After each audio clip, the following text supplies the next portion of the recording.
My sister mocked my cheap funeral dress in front of everyone, calling me the family failure. She had no idea the dress cost $30,000, I owned the brand she modeled for, and her termination letter was already signed.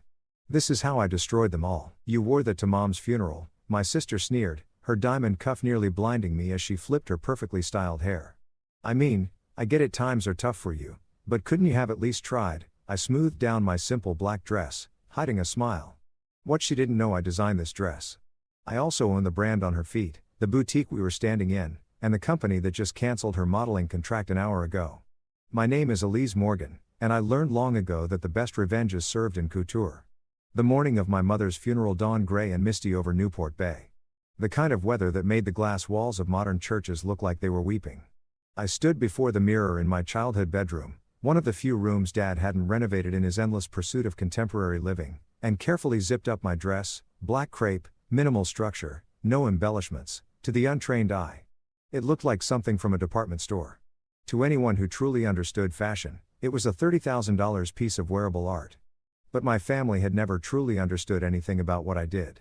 The church was already half full when I arrived in my 10-year-old Prius, parking between Blake's leased Mercedes and Rachel's borrowed Porsche. Through the tall windows, I could see them already holding court, accepting condolences like royalty receiving subjects. My father, Gerald Morgan, stood near the altar in his Armani suit, the one from 2018 he thought no one would notice was outdated. Blake, my older brother, kept checking his phone between handshakes, probably monitoring whatever financial disaster he was juggling at the bank this week, and Rachel, my baby sister, posed near the flowers in a Valdare cocktail dress that cost more than most people's monthly rent. I slipped in through the side entrance, hoping to avoid the reception line, but Aunt Martha caught me immediately. "Oh, Elise, darling," she cooed, her eyes doing that quick up and down scan that wealthy relatives perfect by age 40. "How are you holding up? And how's the little boutique?" "It's fine, Aunt Martha. Thank you for asking. You know," she leaned in conspiratorially, "my neighbor's daughter just opened a shop on Etsy, doing quite well with handmade jewelry. Maybe you two should connect, share tips." I smiled, the kind of smile I'd perfected over 15 years of family gatherings.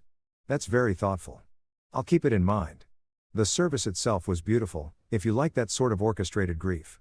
My mother would have hated it, the enormous floral arrangements. The string quartet. The pastor who'd met her exactly twice droning on about her dedication to family. Mom had been dedicated to her craft. To the small boutique she'd run for 30 years. Teaching women that elegance wasn't about labels but about understanding who you were.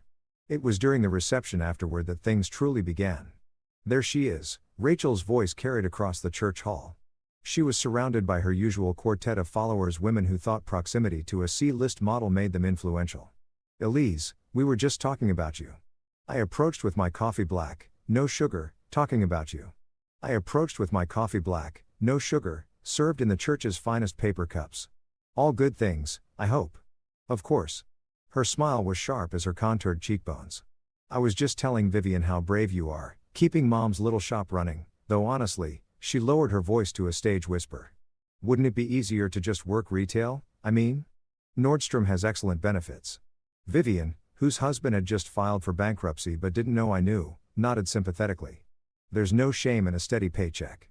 Elise, my daughter started at Macy's and worked her way up to department manager." "I'll keep that in mind," I said, taking a sip of truly terrible coffee. That's when Rachel delivered the blow she'd clearly been rehearsing. "I just can't believe you wore that to Mom's funeral." She gestured at my dress with her manicured nails, gel tips. I noticed. Not the acrylics she used to afford. "I mean, I get it, times are tough for you, but couldn't you have at least tried? Mom deserved better than off the rack." The quartet tittered appropriately. Blake appeared at Rachel's shoulder, ever the opportunist when it came to family pylons. "Hey, Ellie," he said, using the childhood nickname I'd specifically asked him to stop using when I turned 30. "Listen, if you need to borrow money for something appropriate next time, just ask. We're family." "How generous," I murmured, noting the stress lines around his eyes that his concealer couldn't quite hide. "I'll remember that. The offer stands for the shop, too," he continued, warming to his role as successful older brother. "I could probably get you a small business loan. The rates would be brutal given your situation. But it might keep you afloat a few more months." My situation. If only they knew. Don't overwhelm her.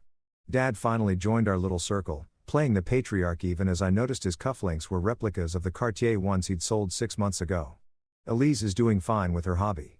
Your mother left her that space free and clear sometimes. That's enough for some people. Some people. As if I were a different species. Content with less. Ambitious for nothing. She's not doing that badly, Rachel conceded with false generosity. That vintage Prius is very eco-conscious, and living in a studio apartment means less to clean, right? The assumptions rolled over me like old friends. The Prius I drove to family events because the Bentley would raise questions. The studio apartment that was actually my private floor at the Meridian Towers. The little boutique that served as my personal design laboratory when I needed to touch fabric. To remember why I'd built an empire on my mother's foundation of understanding women's relationships with their clothes. Oh, Elise, cousin Jennifer joined our growing circle of condescension. I've been meaning to ask. I have some clothes I was going to donate. Would you want them for your shop? They're barely worn. Mostly designer. Well, designer-ish. You know. Banana Republic. And Taylor. Good brands. That's very thoughtful, I said, my smile never wavering. The reception continued in this vein for another hour. Each relative, each family friend, found a way to offer help, advice, or barely concealed pity. They discussed vacation homes I couldn't afford while I owned properties in 12 countries. They suggested career changes while I employed 8,000 people. They offered to introduce me to their investment advisors while my portfolio could buy and sell theirs 100 times over. And through it all, Rachel continued her performance as the successful sister, generous with her condescension, quick with her barbs about my appearance, my choices, my stubborn refusal to face reality, standing there in the church where my mother had taught Sunday school, surrounded by people who thought they knew my worth down to the dollar. I made a decision, not out of anger. I'd long since moved past that, not even out of hurt. Their opinions had stopped mattering years ago, but out of a cold, clear recognition that sometimes the kindest thing you can do for people is show them exactly who they are when the masks come off. My phone buzzed. A message from my assistant about the Valdere contract renewal. Perfect timing. I excused myself to the bathroom, typed a quick response, and returned to find Rachel holding court by the memorial display, telling anyone who'd listen about her upcoming campaign as the new face of the brand. It's basically a done deal, she was saying. The creative director loves my look, says I embody their woman, successful, sophisticated, uncompromising. I thought about the email I just sent, about the meeting tomorrow where that same creative director would explain that the brand was moving in a new direction. About the bills piling up in Rachel's Calabasas apartment, the ones she thought no one knew about. That's wonderful, Rachel, I said, raising my paper cup of terrible coffee in a toast. To new directions. She preened, missing the irony entirely. They all did. As I left the reception, accepting a few more offers of charity and career guidance, I looked back once. At my family. Dressed in their borrowed finery. Living their leveraged lives. So certain of their superiority over quiet. Struggling Elise. By the end of the week, they'd all know differently, but for now, I drove away in my sensible Prius, just another failed dreamer in a city full of them, carrying secrets worth more than all their assumptions combined. The next morning, I returned to my mother's boutique on Cypress Avenue. To everyone else, it looked exactly as it had for 30 years, a modest storefront squeezed between a dry cleaner and a vintage bookshop. The painted sign reading Eleanor still hung above the door, its gold lettering faded but dignified. What they didn't know was that I'd purchased the entire block 6 years ago through one of my holding companies. Inside, morning light filtered through the original windows, catching dust motes that danced above racks of carefully curated pieces. My mother had possessed an extraordinary eye, able to spot potential in a garment the way others might recognize a masterpiece in a gallery. I'd learned at her knee, watching her transform women with a tuck here. A suggestion there. An understanding of how clothes could be armor or wings, depending on what you needed. My phone buzzed with the family group chat Dad had insisted on creating after Mom's diagnosis. Grief support, he'd named it. Though it functioned more as a bulletin board for their respective performances of success. Blake. Crushing it at the quarterly review. Mom would be proud. Rachel. On set for the Valder shoot. Thinking of you all. Dad. Close the Steinberg deal. Your mother always said persistence pays. Lies layered upon lies. Like poorly constructed garments where the seams showed if you knew where to look. Blake's bank was under federal investigation for predatory lending practices. Something he'd conveniently failed to mention. Rachel wasn't on any set. Andre had suspended her contract 3 days ago pending restructuring, though she hadn't received the termination notice yet, and Dad's Steinberg deal. I'd had my lawyers kill it last week when I discovered it involved my mother's memorial fund as collateral. I set my phone aside and walked through the boutique, running my fingers along the fabrics. In the back office, hidden behind a panel my mother had installed in the 1990s, lay the real heart of the space. My first design studio, where E. Morgan Atelier had been born 15 years ago while my family thought I was playing shopkeeper. The irony wasn't lost on me. They pitied me for clinging to this place, never realizing it was my sanctuary, my laboratory, the root from which an empire had grown. Every major collection began here, in this 12 by 15 foot room with its ancient Singer sewing machine and walls covered in my mother's careful notes about construction and drape. My assistant, Elise, called as I was examining a bolt of Italian wool my mother had stored for something special. "Good morning, Ms. Morgan. I have the reports you requested." "Go ahead. Your brother's bank is facing a liquidity crisis. The federal investigation is expanding. His personal assets are leveraged at 340% of their value." I wasn't surprised. Blake had always confused the appearance of wealth with its reality. Never understanding that true power came from what you could build, not what you could borrow. "Your father's real estate holdings are in foreclosure proceedings on 3 properties. He's been using creative financing to hide the losses, but the house of cards is collapsing. Estimated timeline 6 to 8 weeks before it becomes public. And Rachel? Living on credit cards that are maxed out. Her apartment lease ends next month, and she doesn't have the funds for renewal. The Valdair termination will be official tomorrow. No other agencies are showing interest." I closed my eyes, seeing my baby sister at 5, parading around in mom's heels, declaring she'd be famous someday.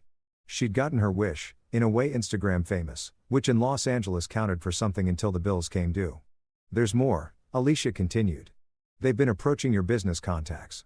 Blake reached out to Nathaniel Chen at Chen Industries about a family investment opportunity.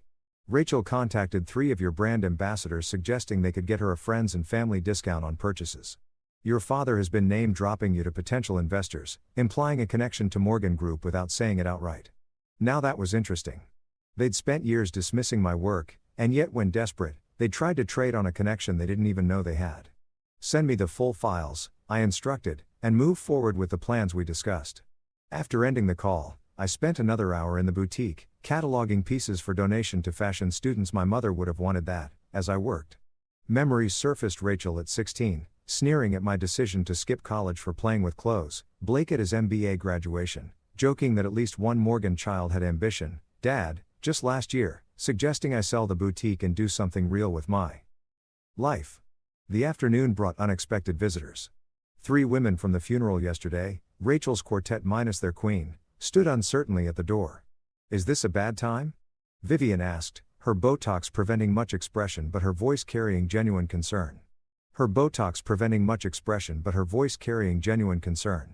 "Not at all. How can I help you?" They exchanged glances. "We wanted to apologize for yesterday." "Rachel can be enthusiastic," I supplied diplomatically. "Cruel," Vivian corrected. "And we went along with it. Your mother was always kind to us, and we disrespected her memory by treating you that way." I studied them: 3 women clinging to relevance in a city that worshipped youth, surrounding themselves with people like Rachel, who made them feel connected to something desirable. They weren't bad people, just lost ones. "Would you like some tea?" I offered. "Just lost ones. Would you like some tea?" I offered. They stayed for an hour, marveling at the boutique's hidden treasures, sharing stories about my mother I'd never heard. Vivian, it turned out, had been dressed by my mother for her wedding 30 years ago. "She made me feel like Grace Kelly," Vivian said, touching a vintage scarf reverently. "Not just beautiful, but significant, like I mattered." That was my mother's gift: seeing people. Really seeing them, and reflecting their best selves back through fabric and form. It was the principle I'd built Morgan Group on, though scaled to a global level. After they left, pressing cards into my hand and insisting on lunch when you're ready, I locked up and drove to my real office, not to the executive floors at Havenmark that would come later, but to the design studio in the Arts District where my senior team was waiting. "Show me the numbers," I said, settling into the conference room.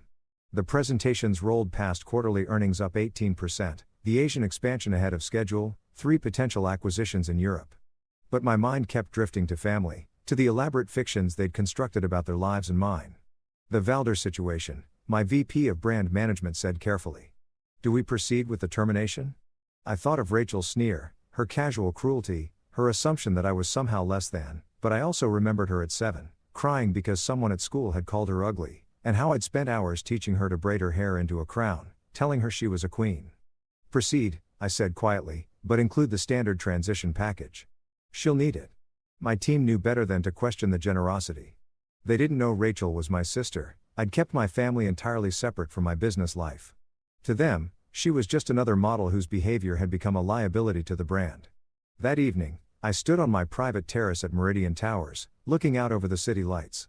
Somewhere out there, my family was maintaining their facades, unaware that the foundations were already crumbling. Blake would discover the federal audit tomorrow. Dad would receive the foreclosure notices by the end of the week, and Rachel would wake to an email that would shatter her carefully curated image. I could stop it all with a few phone calls, wire transfers to cover their debts, word to the right people to make their problems disappear. It would be easy, cost me barely a fraction of what I'd earned last quarter alone. But that would require them seeing me. Really seeing me. And in 20 years, they'd never managed that. I was the daughter who'd inherited mom's hobby. The sister content with simple things. The family member they could pity to feel better about themselves. My phone rang. An unknown number. But I recognized the prefix, the federal building downtown. Ms. Morgan, this is Agent Davis with the FBI's Financial Crimes Division. We understand you might have information relevant to our investigation into Western Pacific Bank. Blake's Bank. Where he'd so proudly become regional manager. Never questioning why they'd promoted him so quickly. Never wondering if his last name and perceived connections had played a role. I said carefully. What specifically are you investigating? As Agent Davis outlined their case: fraud, predatory lending, money laundering, I realized my brother wasn't just arrogant. He was complicit. The family tragedy I'd been orchestrating might be a mercy compared to what was coming for him legally. We'd appreciate your cooperation, Agent Davis concluded, given your position in the financial community.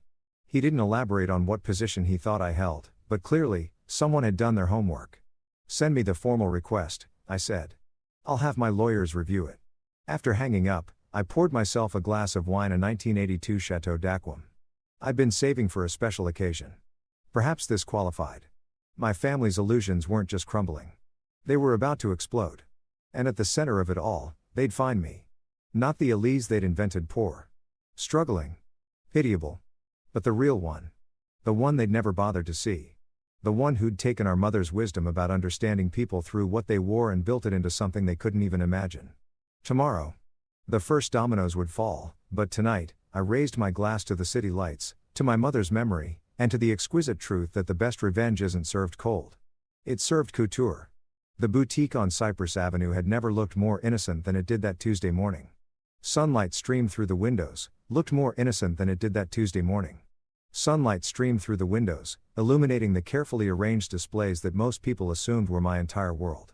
I arrived early, as I always did when I needed to think, letting myself in through the back entrance that opened onto a narrow alley where delivery trucks had been unloading bolts of fabric for 3 decades. Inside, everything appeared exactly as the world expected: a small, respectable dress shop clinging to life in an era of fast fashion and online shopping. The front room held maybe 400 square feet of retail space, with racks of carefully curated pieces that I rotated seasonally.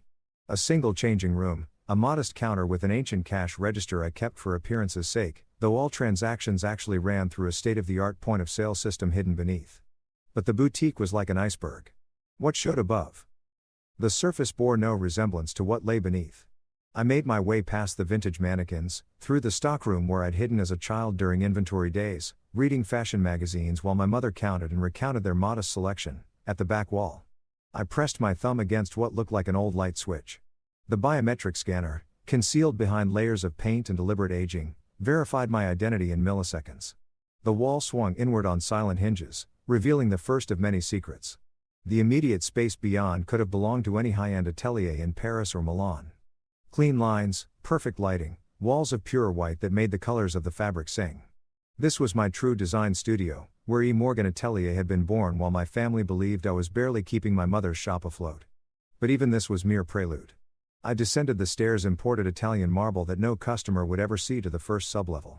Here, the boutique's foundation connected to a network of spaces I'd acquired over the years: the dry cleaner next door I'd acquired over the years, the dry cleaner next door I'd bought it 5 years ago, converting its basement into a pattern-making workshop where my senior technicians could work undisturbed, the vintage bookshop on the other side. Its lower level now housed my archive, climate-controlled rooms containing every significant piece from every collection I'd ever created. The real revelation lay deeper still. 2 stories below street level, accessed by a private elevator hidden behind what appeared to be a storage closet, sat the nerve center of my West Coast operations. The space opened into a design floor that spanned the entire block, 40,000 square feet of creative workspace invisible to the world above. Screens lined one wall, displaying real-time sales data from Morgan Group's 63 global locations. Design teams worked at Constellation desks, their discussions a polyglot mixture of French, Italian, Mandarin, and English. "Good morning, Ms. Morgan," someone called out, and heads turned briefly before returning to their work. Here, they knew exactly who I was. No pretense. No pity. No assumptions beyond the expectation of excellence I demanded from myself and everyone around me. I made my way to the central command station where Elise waited with the morning reports. Multiple screens showed footage from the previous day's funeral. Facial recognition software analyzing the attendees. Cross-referencing with financial databases I shouldn't have had access to but did. "Your predictions were accurate," Elise said without preamble. "Your brother accessed his emergency accounts last night. He's trying to move money offshore." "Too late for that," I murmured, watching the transaction flags appear on screen. "The FBI will have frozen his assets by now. Your father has scheduled meetings with 3 private lenders today. All specialize in distressed assets. They'll turn him down. I've already had conversations with their risk assessment teams." Elisea's expression didn't change. Very little surprised her anymore. "And Ms. Rachel?" I pulled up the termination notice that had gone out at 6 a.m. Pacific Time. "Clean. Professional. Citing strategic realignment of brand ambassadors. The kind of corporate speak that meant nothing and everything. She'll receive it when she wakes up, probably around noon, if her patterns hold." The irony wasn't lost on me that I could predict my sister's sleep schedule from her social media activity, but she had no idea what I did with my days. To them, I opened the boutique at 10, helped the occasional customer, closed at 6, went home to my studio apartment, and repeated the cycle. The mundane life of a failed creative. They'd never asked why the boutique's lights sometimes stayed on all night, never wondered about the delivery trucks that came and went at odd hours. Never noticed that the local customers who occasionally stopped by wore Louboutins and carried Hermes bags that cost more than most cars. A notification flashed on my personal screen. The Wall Street Journal wanted a quote about Morgan Group's upcoming expansion into sustainable luxury. I typed a quick response under my corporate identity E. Morgan. The reclusive designer, whose gender-neutral initial, had let the press assume whatever they wanted for years. Most thought I was a man. The few who'd gotten close to the truth had been redirected by my PR team's carefully crafted mythology about a designer who preferred to let the work speak for itself. "Ma'am?" One of my junior designers approached hesitantly. "The fabric samples from Lake Como have arrived. Should we review them upstairs?" "Bring them to Studio 3, I instructed, and pull the mood boards for next season's collection." The morning progressed in this dual rhythm, the public face of a struggling boutique owner above. The reality of a fashion empire below. I reviewed samples that would become dresses selling for tens of thousands, approved marketing campaigns that would run in 30 countries, signed off on store renovations for our flagship locations in Tokyo and London. Between tasks, I monitored my family's unraveling through the feeds. Blake had discovered the FBI freeze on his accounts when his mortgage payment bounced. The panic in his text messages to our father was palpable, even through the sterile interface of data mining. "Dad, something's wrong. They're saying I'm under investigation. This has to be a mistake." Gerald Morgan's response was typically self-absorbed. "Handle it. I have my own problems right now." And Rachel, she'd gone silent after receiving the termination notice. But her credit card activity told its own story. 3 declined charges at her usual breakfast spot. A failed attempt to book a panic session with her therapist. Her credit card activity told its own story. 3 declined charges at her usual breakfast spot. A failed attempt to book a panic session with her therapist. An Uber ride to our father's house in Bel Air. They were converging, drawn together by crisis as they'd never been by success. The family that had stood apart at my mother's funeral, each isolated in their bubble of perceived superiority, would huddle together now in shared desperation. My phone buzzed with a text from an unknown number. I recognized Rachel's secondary cell. The one she thought no one knew about. "Can we talk, please?" I stared at the message, remembering a dozen childhood moments. Rachel taking my favorite doll and crying when I tried to get it back. Our parents scolding me for not sharing. Rachel wearing my homecoming dress without asking, stretching it beyond repair. Then telling everyone I'd gained weight. Rachel at mom's diagnosis. Too busy with a photo shoot to visit the hospital. Leaving me to hold our mother's hand through chemo sessions. But also Rachel at 3, crawling into my bed during thunderstorms. Rachel at 8, proudly presenting a macaroni necklace she'd made for my birthday. Rachel at 13, sobbing in my arms when her first boyfriend dumped her via text. Not yet, I typed back, then deleted it without sending. Let her wonder, let her feel, for once, the uncertainty of being deemed unworthy of response. Ms. Morgan, Elisa appeared at my elbow. The Times wants to know if you'll comment on the rumors about Morgan Group acquiring Valdare. I smiled, the first genuine expression of pleasure I'd felt all week. Tell them we don't comment on speculation. And the truth? We closed the deal an hour ago. Valdera, the brand whose campaigns my sister had fronted for 2 years. Whose creative director she claimed to have wrapped around her finger. As of this morning, it was my latest acquisition, purchased through a shell company they'd never traced back to me until I wanted them to. The afternoon brought an unexpected visitor. Through the security feeds, I watched my father's Mercedes pull up outside the boutique. He sat in the driver's seat for a full 5 minutes, pride warring with desperation on his face. Finally, he emerged, checking his reflection in the window before entering. I met him upstairs, playing the role he expected. Elise in a simple cardigan and slacks, organizing inventory, looking up with mild surprise when the door chimed. "Dad, I wasn't expecting you." "Elise," he glanced around, his real estate developer's eye automatically calculating square footage and rent ratios. "The place looks the same." "Consistency is important to our customers," I said mildly. "Can I get you some tea?" He waved the offer away, his Rolex catching the light, one of the few genuine pieces he had left. "I'll be direct. I'm in a bit of a situation. Temporary cash flow issue. These things happen in business." "Of course. I was wondering if you might have any savings you could spare." "As a loan, naturally, with interest." I tilted my head, playing dumb. "How much do you need?" "Interest." I tilted my head, playing dumb. "How much do you need?" 200,000 should cover it." 200,000. A rounding error in my world. But to him. Salvation. I could picture the calculations in his head. Surely even Elise, with her pathetic little shop, must have saved something over the years. "I wish I could help," I said slowly. "But the boutique barely breaks even. You know that." His face tightened. "Surely you have something set aside. Your mother must have left you." "She left me the shop," I interrupted gently, "which, as you've pointed out many times, is more burden than asset." He stood abruptly, anger flashing across his features before he controlled it. "I see. Well, I suppose I shouldn't have expected, never mind." At the door, he paused. "Your brother's in trouble. Real trouble. The FBI came to his house this morning." "I'm sorry to hear that." "And Rachel? She lost the dairy contract. She's talking about moving back home.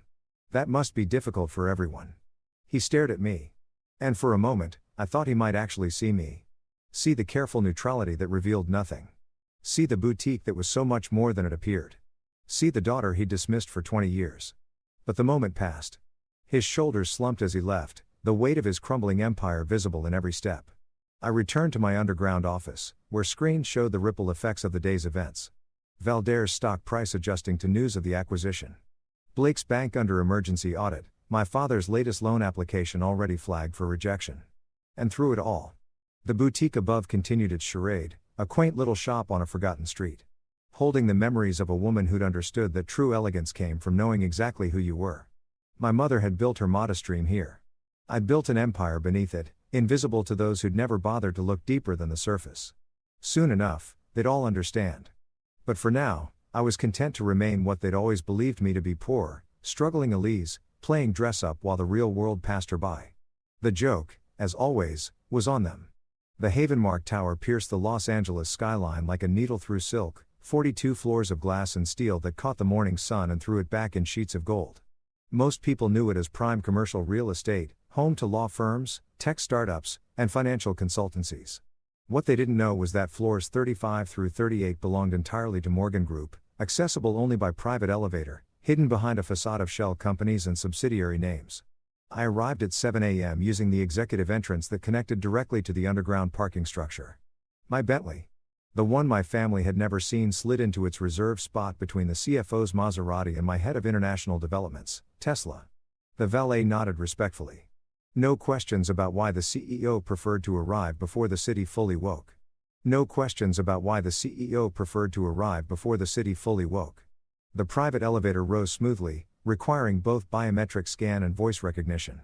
As the floors counted upward, I transformed. The simple boutique owner who'd served my father tea yesterday ceased to exist. By the time the doors opened onto the executive floor, I was E. Morgan, architect of a fashion empire that spanned continents. "Good morning, Ms. Morgan," my executive team chorused as I entered the main conference room. Coffee appeared at my elbow, Ethiopian single origin, prepared exactly as I liked it. The screens around the room already displayed overnight reports from our Asian and European operations. "Let's begin with acquisitions," I said, settling into my chair. "The Valdare transition. Smooth as silk," reported James Worthington, my VP of acquisitions. Their board was grateful for the buyout. They were hemorrhaging money faster than they'd admitted publicly. And their creative team? "We've retained the senior designers who show promise. The rest received generous severance packages. As for their model roster?" He paused delicately. "We've released all contracts as per your instructions, with the exception of 3 who fit our new brand direction." Rachel hadn't been one of the 3, of course. The market response? Positive. Stock up 4% in overnight trading. The fashion press is calling it a strategic coup. WWWD wants an exclusive on your vision for the brand. "They can wait," I murmured. Reviewing the numbers on my tablet, Valdore would be profitable within 18 months under our management. Their previous leadership had focused on flash over substance, burning through capital for Instagram moments while ignoring the fundamental mathematics of luxury retail. Moving on to the European expansion, Elise took over. Her presentation crisp and efficient. The Milan flagship is ahead of schedule. Paris is on track for a September opening. London. She hesitated. "We've hit a snag with the Mayfair location." "Define snag." "The property owner is Gerald Morgan." The room went still. My father's name hung in the air like an uninvited guest at a party. My executive team didn't know he was my father. I'd been careful to keep that separation absolute. To them, he was simply another overleveraged real estate speculator who happened to own a building we wanted. Own a building we wanted. "I see," I said calmly. "What's his position?" "Desperate," James replied bluntly. "He's behind on taxes, facing foreclosure, but he's refusing our offer, holding out for a higher bidder that doesn't exist." "Double our offer," I instructed, "but structure it through the Cayman subsidiary. Make it clear this is our final proposal. If he refuses, we walk and leak our withdrawal to the press. The property will be worthless without an anchor tenant of our caliber." Elise made a note. "Shall I handle the negotiation personally?" "No. Send Dimitri. He has a gift for making stubborn men see reason." The meeting continued for another hour, covering everything from sustainable fabric sourcing to the launch of our first fragrance line. Throughout it all, I partitioned my mind, CEO in the foreground, daughter watching her father's empire crumble in the background. My phone, set to silent, lit up with messages. "Blake. Elise. I need a lawyer. Do you know anyone cheap? Rachel, why aren't you answering me? This is literally life or death. Dad, your brother is being railroaded. The family needs to stick together." I archived them all without responding. Let them stew in the uncertainty they'd so casually inflicted on others over the years. "Ms. Morgan?" Alicia drew my attention back. "There's one more matter. The Times piece on the mysterious E. Morgan. They're pushing hard for an interview. They've figured out you're a woman, though they haven't connected any other dots, yet. How close are they to the truth?" "Not very. They're chasing ghosts in New York, convinced you're connected to the Parsons School of Design because of your technical excellence." "Let them chase," I decided, "but have legal prepare cease and desist orders in case they get too creative with their speculation." After the meeting, I retreated to my private office, a corner suite with views stretching from downtown to the Pacific. The space reflected nothing of my public persona, no fashion magazines, no mannequins, no fabric samples. Instead, clean lines and minimalist furniture, punctuated by a single photograph on my desk, my mother in her boutique, circa 1995, teaching a younger me how to read the grain of silk. I worked steadily through the morning, approving budgets that would have made my father weep, authorizing expansions that would position Morgan Group as a dominant force in luxury retail for the next decade. Force in luxury retail for the next decade. Between spreadsheets and strategy sessions, I monitored my family's continued meltdown through various feeds and sources. Blake had hired a public defender. The FBI had seized his computers that morning, finding what my forensic accountants had discovered months ago, evidence of his participation in the bank's predatory lending schemes. He hadn't just been complicit. He'd been enthusiastic, earning bonuses for targeting vulnerable communities with loans designed to fail.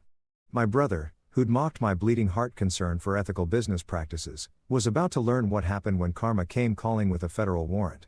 Around noon, something interesting appeared on my security feed. Rachel stood outside the Havenmark building, staring up at its imposing height. She wore oversized sunglasses and a baseball cap, the universal disguise of the formerly famous. Her posed shoulders hunched, arms wrapped around herself spoke of someone gathering courage. "Alicia," I called through the intercom. "We're about to have a visitor. When she asks for E. Morgan, tell her I'm unavailable, but have security keep an eye on her." "Understood." I watched Rachel enter the main lobby, approach the information desk, gesticulate with increasing frustration. The receptionist, following protocol, politely declined to confirm whether E. Morgan was even in the building. Rachel's shoulders sagged as she turned away. Then she stopped, pulled out her phone. A moment later, my personal cell rang. "Elise, it's me. I'm downtown for a meeting. Wanna grab lunch?" The lie came so easily to her. No mention of her terminated contract, her maxed credit cards, her desperate attempt to meet the mysterious E. Morgan who'd just acquired the brand she'd pinned her future on. "I'm at the boutique," I lied just as smoothly. "Inventory day." Oh, the disappointment in her voice was palpable. "Maybe dinner then, I really need to talk to you. I'll let you know." I hung up and watched her exit the building. Defeat in every line of her body. She had no idea her big sister had been 50 feet above her, close enough to help but choosing not to. The afternoon brought a surprise. Our Tokyo office reported unusual activity. Someone was trying to hack into our systems, specifically targeting information about company ownership. "It's amateur hour," reported our head of cybersecurity via video link, "but they're persistent. The attacks are coming from multiple IPs, all traced back to Southern California." "Blake," I said with certainty. "My brother. The tech-savvy MBA. Trying to dig into Morgan Group. Looking for leverage. Perhaps. Or trying to understand why his bank had been so eager to finance certain fashion industry ventures that were now under scrutiny. Should we counterattack or just block? Neither. Let him waste his energy, but document everything. The FBI might find it interesting that he's attempting corporate espionage while under federal investigation." As the day wore on, the walls continued closing in on my family. The walls continued closing in on my family. My father's final loan rejection came through at 3:47 p.m. Blake's assets were frozen completely by 4.15. And Rachel, in a move that surprised me, pawned her last piece of valuable jewelry, a Cartier watch I'd given her for her 21st birthday. They were drowning, and I held all the life preservers. My desk phone buzzed. "Ms. Morgan, there's a Detective Martinez here. Says it's regarding an investigation into Western Pacific Bank." "Interesting. Send him up?" Detective Martinez was younger than I'd expected, with sharp eyes that took in every detail of my office. His partner, a veteran named Walsh, had the weathered look of someone who'd seen too much financial crime to be surprised by anything. "Ms. Morgan, thank you for seeing us. We understand you have significant business dealings in the fashion industry. Among other things, yes. We're investigating certain loans made by Western Pacific Bank to fashion startups that appear to be shell companies. Your name came up as someone who might have insight into these businesses. Blake's bank. Blake's schemes." And now they were sniffing around the edges of my empire, not realizing how vast it truly was. "I'm happy to help however I can," I said pleasantly. "Though I should mention my lawyers will need to be present for any formal questioning. Of course, this is just preliminary. We're trying to understand the network of relationships." Martinez pulled out a tablet, showing a complex web of company names and credit lines. "Have you heard of any of these entities?" I recognized half of them legitimate businesses Blake's bank had preyed upon, promising easy credit before crushing them with hidden fees and impossible terms. 2 had been potential acquisition targets for Morgan Group before the bank destroyed them. "A few," I admitted. "Tragic what happened to some of these companies. Predatory lending at its worst." Walsh leaned forward.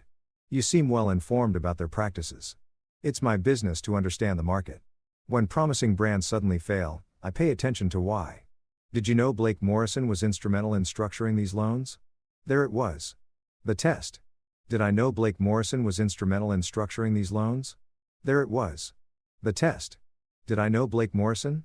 Would I admit the connection? "I've heard the name," I said evenly. I believe he was quite proud of his innovative lending strategies. At least, that's what he called them at industry events. Both detectives made notes. They asked a few more questions, dancing around the edges of what they really wanted to know: whether I had inside information, whether I'd been complicit or victimized, whether I could be a witness or a target. After they left, I stood at my window, watching the city prepare for another perfect Los Angeles sunset. My family was out there somewhere, scrambling for solutions to problems they'd created. They'd call me again tonight, I knew, beg for help from the one person they'd always dismissed as irrelevant. And I'd answer, eventually. But first, they needed to understand the full weight of their assumptions. The cost of their casual cruelty. The price of never looking beyond the surface. The boutique owner they pitied was about to reveal herself as the architect of their destruction.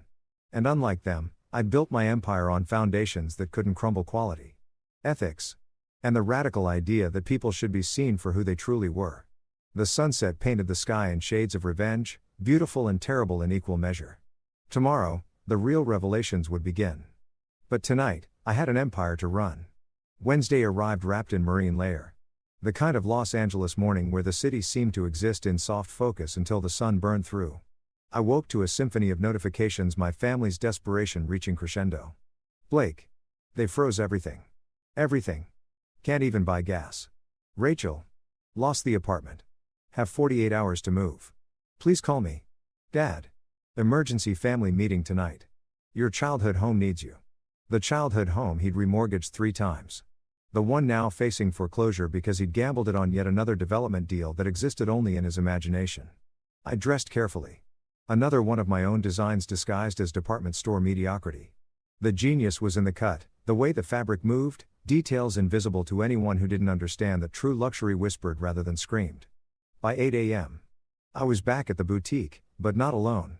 Alicia waited with a small team, ready to transform the space for what was coming.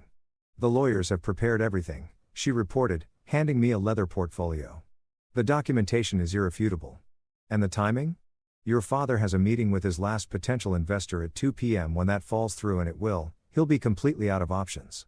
Perfect. What about the press? The Wall Street Journal goes live with the Morgan Group profile at 4 p.m. Eastern.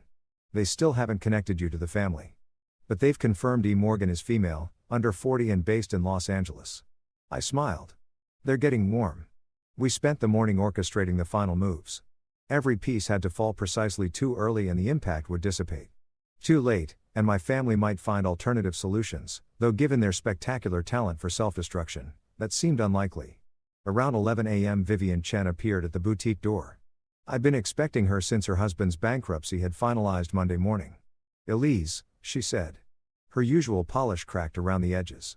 I hope you don't mind me dropping by. Of course not, T. She nodded gratefully, following me to the back where I kept a small seating area deliberately modest, intentionally forgettable. I wanted to apologize again, she began. And also, I have a confession. I know who you are. I kept my expression neutral, pouring oolong into delicate cups. Oh. My niece works at Parsons. She was researching E. Morgan for her thesis on invisible influencers in fashion. She showed me a photo from a trade show in Milan 5 years ago.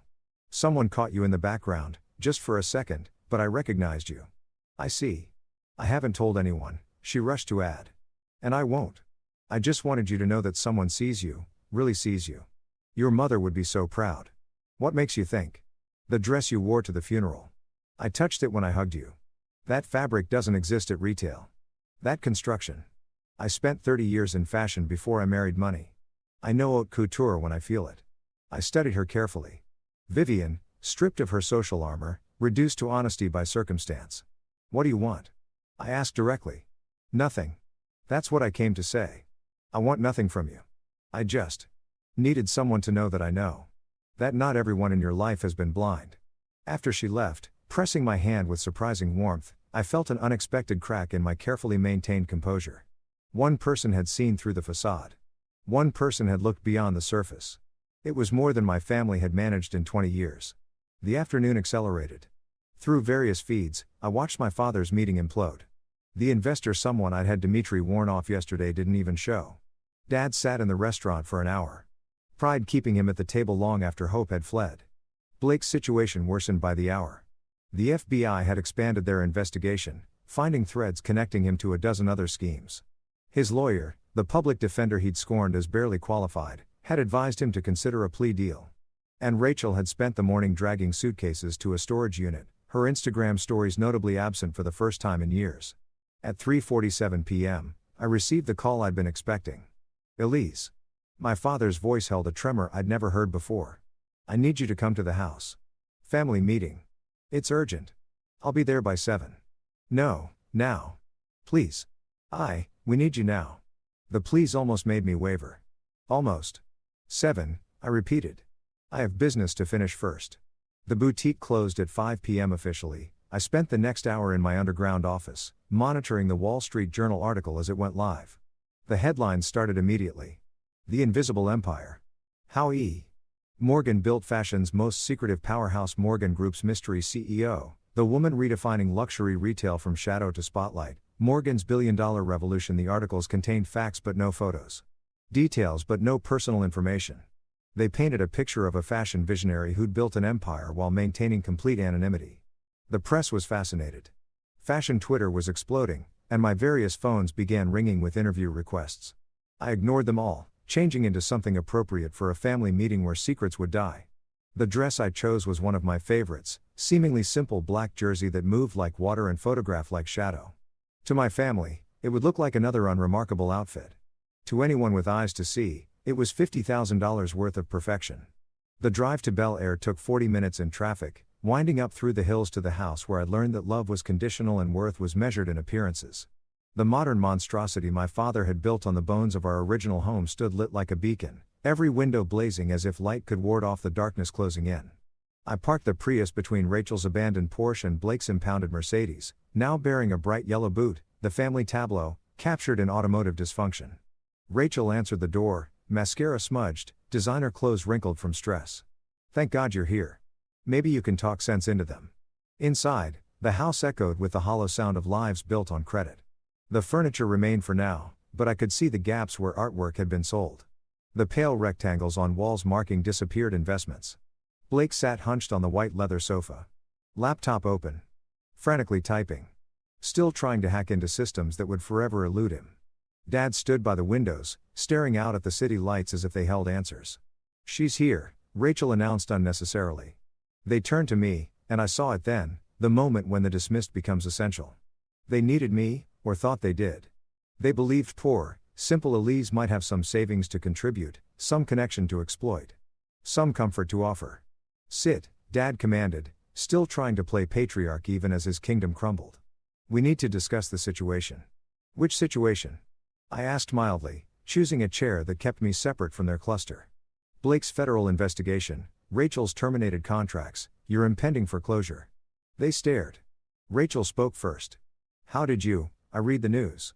Blake's bank has been headline fodder for days. Rachel, your Instagram stories about new beginnings weren't exactly subtle. And Dad, you've been shopping for loans at every institution in the city. People talk.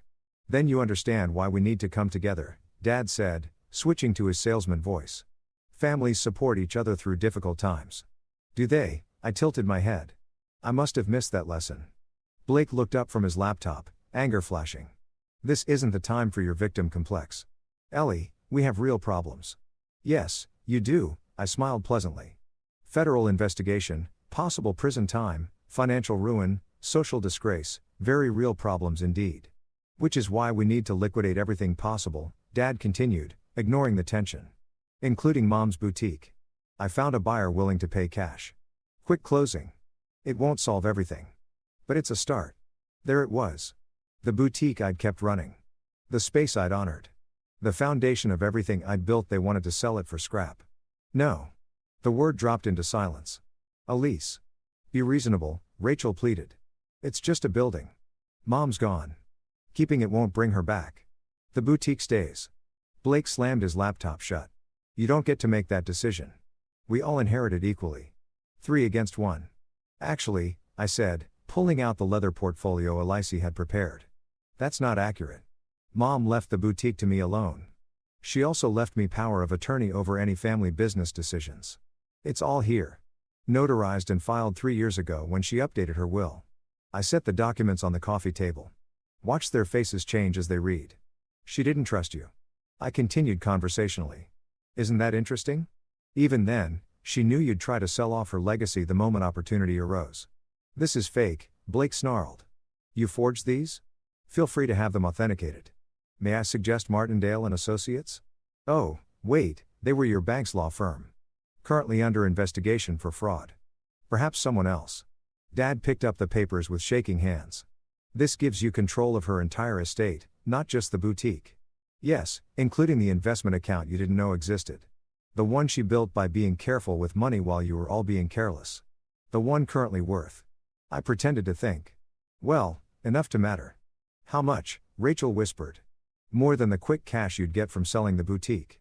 Less than what you need to solve your problems. They exchanged glances. Calculations running behind their eyes. How much could they extract from me? How much guilt could they leverage? There's something else you should know, I said. Standing. The Morgan Group article that published today. The mysterious E. Morgan, everyone's talking about the woman who built a fashion empire worth $2.9 billion. I paused at the door, looking back at their expectant faces. Surprise. The silence that followed my revelation had weight, like the pause between lightning and thunder. I watched their faces cycle through confusion, disbelief, and that particular brand of fury that comes from realizing you've been profoundly, catastrophically wrong. That's impossible, Blake said finally, his MBA brain trying to process. E. Morgan is, the Wall Street Journal said, a fashion revolutionary, a business genius, the most successful female entrepreneur no one's heard of.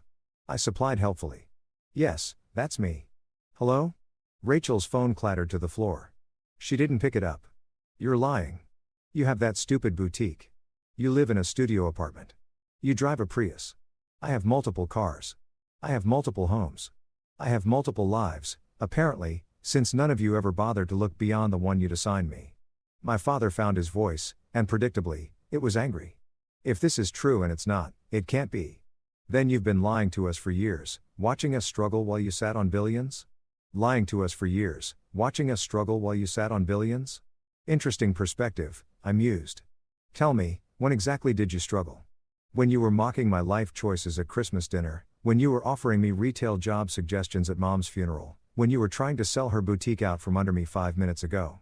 We're family, he roared, the sound echoing off his empty walls. Are we? Because I remember asking for a $10,000 loan 8 years ago to expand the boutique. You laughed, said I needed to face reality and stop playing dress up that was different. I remember Rachel borrowing my designs for a fashion show in college, claiming them as her own, then telling everyone I was jealous when I objected. I was young. I remember Blake accessing my credit without permission, running up charges, then convincing you both I was financially irresponsible when I complained. That's not how it happened. Isn't it? I pulled out my phone, scrolled through saved messages. Would you like me to read the family group chat from 2 years ago? The one where you all discussed whether my mental health issues were why I couldn't succeed like normal people.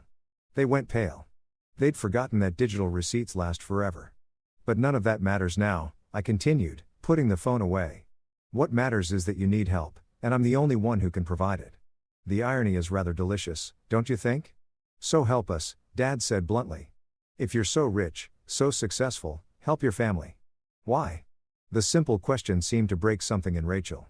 She started crying ugly. Genuine sobs that ruined what was left of her makeup.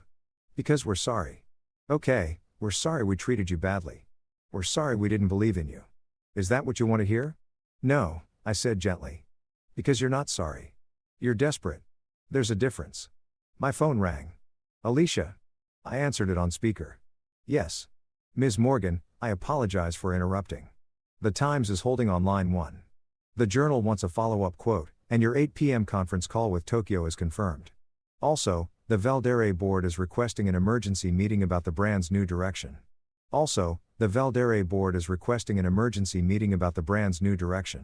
Tell the Times no comment. Give the Journal the prepared statement about maintaining focus on quality over publicity. I'll take Tokyo from the car, and schedule Valdere for tomorrow afternoon. Yes, ma'am. Oh, and the forensic accountants found those offshore accounts you asked about. Sending the report now. Excellent. Thank you. Asked about. Sending the report now. Excellent, thank you, Alicia. I hung up to find my family staring at me like I'd grown a second head. That was real, Blake said slowly. That was all real. Every word. I checked my watch. Now, I have a conference call in 12 minutes that will affect the livelihoods of about 3,000 employees in Japan. So let's make this quick. Dad, you're going to lose the house. There's no saving it, you've leveraged it beyond recovery. Blake, you're going to prison. Maybe minimum security if you cooperate fully. The FBI has enough to convict you twice over. And Rachel, you're unemployable in modeling. Your reputation for difficult behavior has spread through every agency that matters. But, I continued, holding up a hand to stop their protests, I can help mitigate the damage. Dad, I'll buy the house through a trust. Let you live here as a renter. Below market rate. But you'll need to downsize your lifestyle dramatically.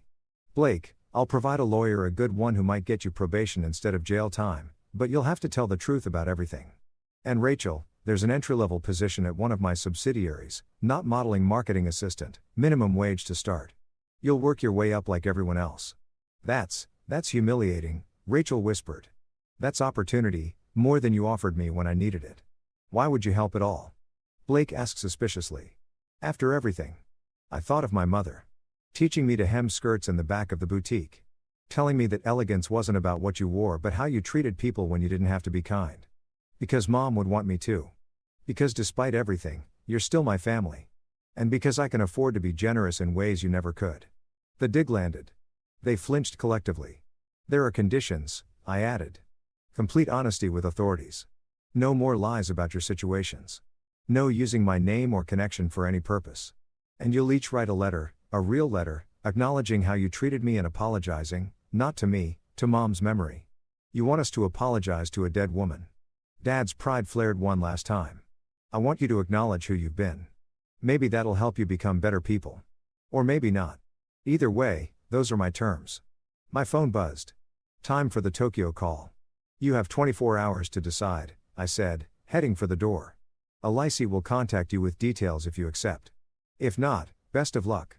I'm sure your combined intelligence and charm will if you accept. If not, best of luck. I'm sure your combined intelligence and charm will see you through. Wait, Rachel called. Is it true about Voldry? Did you really buy the company that just fired me? I paused at the threshold. Yes, your final campaign photos were beautiful. By the way, you photograph well when you're not sneering. Pity about the attitude. By the way, you photograph well when you're not sneering. Pity about the attitude. Did you have me fired? No. You managed that all on your own. I just declined to interfere with the consequences. Outside, I took a deep breath of night air tinged with jasmine and exhaust fumes.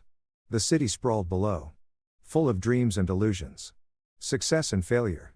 Truth and lies. My phone rang immediately. Tokyo. I switched to my professional voice, the one my family had never heard. Takeshi. Good morning. Yes, I've reviewed the projections. As I drove down from the hills, conducting billion-dollar business from my decade-old Prius, I thought about the meeting scheduled for tomorrow, the one where I'd reveal to my executive team that we were launching a new initiative, a foundation supporting young designers from disadvantaged backgrounds, funded by the acquisition of a certain Bel Air property. My family would never know that their childhood home would become a force for good, incubating the dreams of people like I'd once been. People dismissed by their families, underestimated by society, but burning with the kind of ambition that builds empires from boutique foundations.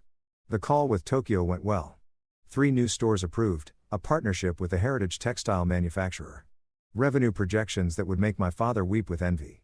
Throughout it all, I kept thinking about my mother's hands, patient and steady, teaching me that the strongest seams were often invisible. By the time I reached my real home, the penthouse my family had never seen, the city lights looked like a circuit board. All connection and possibility. Somewhere in those lights, my family was making decisions that would reshape their lives. They'd accept my terms. I knew. Desperation made philosophers of fools and beggars of kings. But that was tomorrow's drama. Tonight, I had an empire to run. A legacy to honor, and the quiet satisfaction of knowing that sometimes the best revenge isn't served cold or hot or even couture. Sometimes it's served with grace, with boundaries, and with the kind of success that speaks louder than any words ever could. My phone lit up with messages from the fashion world, all clamoring to understand the mystery of E. Morgan finally revealed. I turned it off, poured a glass of wine, and stood at my windows looking out at the city that had watched me build kingdoms from clotheslines. You were right, Mom, I said to the reflection in the glass. Elegance is about knowing who you are, even especially when no one else does. Tomorrow, the fashion world would want to know everything about E. Morgan. But tonight, I was just Elise, and that was enough. Thursday morning arrived with unusual clarity, the kind of Los Angeles day that made the city look like a movie set too perfect to be real. Day that made the city look like a movie set too perfect to be real. I'd been awake since 4 a.m. not from anxiety but from habit.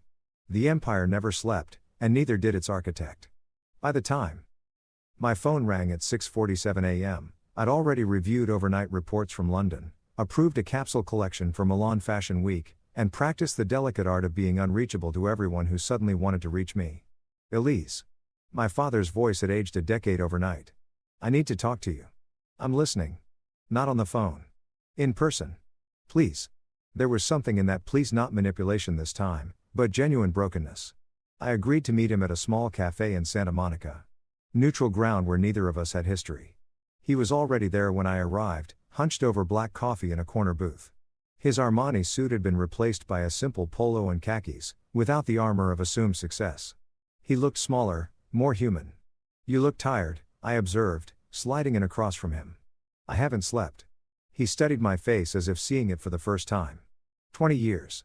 You've been building this for 20 years, and I never saw it. You never looked? No, he agreed quietly. I never looked. The waitress approached.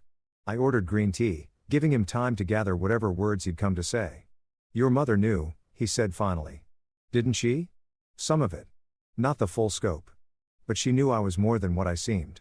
She was the only one who ever asked about my work with genuine interest. The boutique, that's where it started. That's where I learned. Every woman who came through those doors taught me something about desire, insecurity, transformation. Mom showed me how to see people, really see them. You taught me what happened when people refused to look. He flinched. I suppose I deserve that. This isn't about what anyone deserves. It's about what is. The FBI came to the house this morning, he said abruptly. About Blake. They wanted to know if I knew about his activities. I didn't. Elise, I swear I didn't know how deep he was in it. I know. You were too focused on your own schemes to notice his. That's not. He stopped, reconsidered. Yes, you're right. We sat in silence while my tea arrived. Around us. Santa Monica woke up, joggers passing the windows. Shopkeepers raising their gates. The ordinary world spinning on while our family's extraordinary collapse continued. I'll accept your terms, he said finally. The ordinary world spinning on while our family's extraordinary collapse continued. I'll accept your terms, he said finally. The house, the downsizing, all of it. But I need to know why. Why help us at all? We've been, he struggled for words. We've been horrible to you. Yes, you have. So why? I thought about how to explain 20 years of watching my family from the shadows. Loving them despite their casual cruelty. Building an empire they couldn't see while they pitied the life they'd imagined for me. It's about what you choose to preserve. Mom taught me that. You all forgot it. But I never did. His eyes filled with tears he was too proud to let fall. She would have been proud of you. She was proud of me. The difference is, she told me so. Another silence, heavier this time. Finally, he asked, what happens now? Now you learn to live within your means. You'll have a roof over your head and a chance to start over. That's more than most people get when they lose everything. And Blake, Rachel. Blake called his public defender this morning. He's going to cooperate fully with the FBI. It's his only chance at avoiding significant jail time. Rachel? I paused. It's his only chance at avoiding significant jail time. Rachel? I paused, having received her text an hour ago. Rachel is struggling, but she sent her letter, the one apologizing to Mom's memory. It was honest. She always was the most like you, he said, surprising me. Stubborn, determined, she just pointed it in the wrong directions. We all choose our directions. Yes, he agreed. We do. His phone buzzed. The real estate agent, probably. Or another creditor. The vultures were circling now that blood was in the water. He declined the call. There's something else, he said. Something I need to tell you about Mom's last days. When she was in hospice, she talked about you constantly. Not about Blake's big promotion or Rachel's modeling contracts. She kept saying, wait until you see what Elise becomes. Just wait. The words hit unexpectedly hard. I'd visited her every day during those final weeks. Holding her hand while she drifted in and out of consciousness. I hadn't known she'd been defending me to them even then. We thought it was the morphine, he continued. Delirium. But she was lucid. She knew exactly what she was saying. She knew what you were building. And she was trying to tell us. We just wouldn't listen. No, I said softly.